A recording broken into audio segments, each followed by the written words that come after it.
σε μία σειρά και σαν αντίληψη στην Κακιά Σκάλα. Ένα υπέροχο έργο από τα πολλά που έχουν γίνει από τα χρήματά μας. Και θέλω να σας πω περίπου πώς κατασκευάζονται αυτά τα πράγματα και με τι τρόπο καρπώνονται οι μεγαλοεργολάβοι, οι διαβλεπόμενοι των πολιτικών, τα χρήματα του ελληνικού λαού και με τα δικά μας χρήματα κάνουν έργα και με τα δικά μας χρήματα πάλι πληρώνονται για αυτά τα έργα. Ξεκινάνε λοιπόν παίρνοντας δάνεια μακροπρόθεσμα από τις τράπεζες και τηλεγγύηση του δημοσίου και με χρήματα που εγγυάται το κράτος και η Ευρωπαϊκή Ένωση.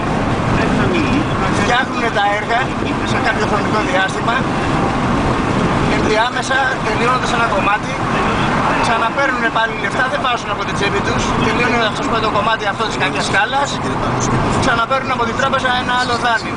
Προχωράνε. Τελειώνοντας τα έργα αυτά, δεν έχουν κάτι να πληρώσουν, δεν έχουν βγάλει την τσέπη τους. Σταδιακά λοιπόν με τους σταθμούς διοδίων φυτρώνουν σαν μανιτάρια πλέον, παίρνουν τα λεφτά μας, το αντίτιμο, 3 ευρώ, 3,20 είναι στην Ελευσίνα,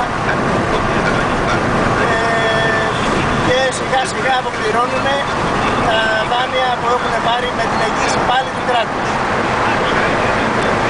Σε πάρα πολύ μικρό χρονικό διάστημα γίνεται η αποπληρωμή αυτών των δανείων και από εκεί και πέρα ό,τι λεφτά βγαίνουν είναι στο παντελόνι τους. Οι άνθρωποι αυτοί έχουν μόνο την υποχρέωση της συντήρησης των οδικών αξώνων, των εθνικών οδών. Συντήρηση βέβαια που όλοι βλέπουμε ότι δεν χρειάζεται να γίνει σε αυτούς τους δρόμους. Δηλαδή αν μία φορά στα 5 χρόνια κάνουν ένα πάτωμα σε ένα κομμάτι άσφαλτου δεν είναι κάτι τραγικό.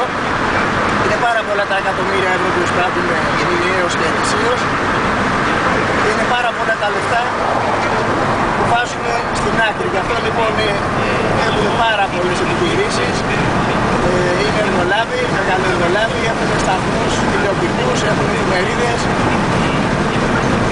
Πάρα πολλά άλλα. Αυτά εννοεί και στην καμπική ιστορία για να ξέρετε ότι τα λεφτά σας και τον κόπο σας πρέπει να τον εσέβεστε. Ό,τι γίνεται σε αυτόν τον τόπο γίνεται με δικά σας λεφτά. Ό,τι φτιάχνετε είναι από τον υγρότα και το αίμα σας. Μην τρέπεστε και μην δηλιάζετε, να περνάτε ελεύθερα τα διόδια. Μην φοβόσαστε τους τρομονόμους που τα παπαγαλάκια τους διαφημίζουν στην τηλεόραση και το λένε και το ξαναλένε ότι άμα σας πιάσουν θα πάτε 6 μήνες φυλακή. Δεν θα πάτε 6 μήνες φυλακή γιατί δεν δώσατε 3 ευρώ στα διόδια. Απλώς θα έχετε πετύχει κάτι βήμα-βήμα που δεν το περιμένετε. Θα έχετε πετύχει μια μικρή επανάσταση που άμα την κάνουμε όλοι μας θα φέρουμε την ανατροπή σε αυτό το άθλιο καθεστώς που λιμένεται τη ζωή των Ελλήνων. Ανυπακοή λοιπόν για να φέρουμε την ανατροπή. Αλληλεγγύη, ανυπακοή και ανατροπή.